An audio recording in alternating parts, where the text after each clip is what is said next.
back to Beyond the Boardroom. Before we jump into today's topic, let's just do some YouTube housekeeping. So if you've been enjoying these conversations, please be sure to hit subscribe, tap like, and leave a comment because it genuinely helps more people to find this space.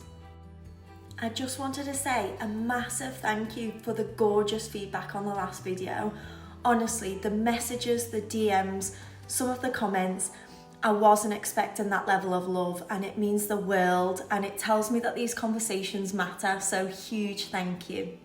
If you're new here, welcome. Truly, Beyond the Boardroom is where we talk about real leadership, human leadership, the kind that doesn't just live on job descriptions or LinkedIn profiles, but the kind that you actually feel, the kind that makes you want to be better, lead better, and show up for others in a way that leaves a legacy.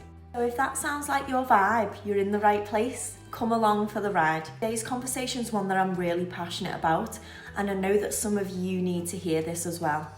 We're talking about leaders who don't just run the room, they raise the people in it. The leaders who pave the way instead of blocking the path. The ones who lift you, back you, and cheer you in rooms that you're not even in yet. Let me start with something personal. Absolutely years ago, I was in a little office, the ones with bad lighting and a desk that's seen too much life, having a conversation that I thought would be totally routine, but ends up becoming your whole personality. Someone looked at me and said, "You're fantastic at being worker bee, but do you know that if you wanted to, you could be the queen?"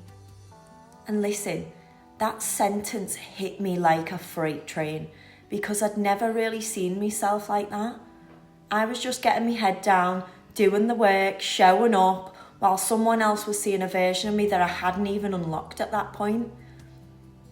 It didn't just lift me, it completely shifted me, and it changed how I walked, how I spoke, how I backed myself, and honestly, it changed how I lead today. I always think about what Simon Sinek says, that leadership isn't about being in charge, it's about taking care of those in your charge. And every great leader that I've ever had, that's exactly what they did. They didn't clip wings, they didn't hoard the credit, they didn't protect their power like it was scarce. They shared it loudly, boldly, generously. Great leaders open doors. They say your name in rooms where you're not invited.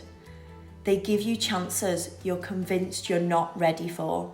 They widen the path so you can walk or run without tripping. Anyone can manage tasks. Anyone can run a meeting. Anyone can tick boxes and call it leadership. But for me, true leadership, the kind that stays with you, that type comes from the heart. Those leaders don't stand above you, they stand beside you in the trenches. They don't dim you down so that they can shine. They actually shine a light on you. They don't fear your potential, they fight for it.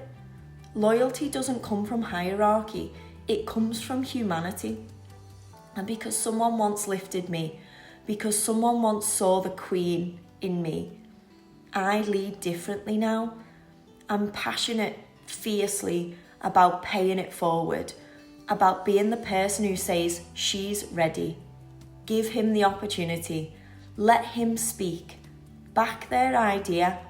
I'll never be the leader who trips people to stay ahead, ever. And if anything, I'm clearing the path like my life depends on it because someone once cleared it for me. So here's my challenge to you. Who on your team is quietly brilliant? Who's doubting themselves? Who's one sentence away, one champion away from becoming the next best version of themselves? And what would change if you became their person? If you used your voice, your influence, your seat at the table to raise them up? Real leadership doesn't build empires, it builds people. And people build everything else. If this is a conversation that's spoken to you, hit the like, leave a comment, share it with someone who needs a little lift today. And if you want more honest, human conversations, join us here. beyond the boardroom. Apollos, it is 5 a.m.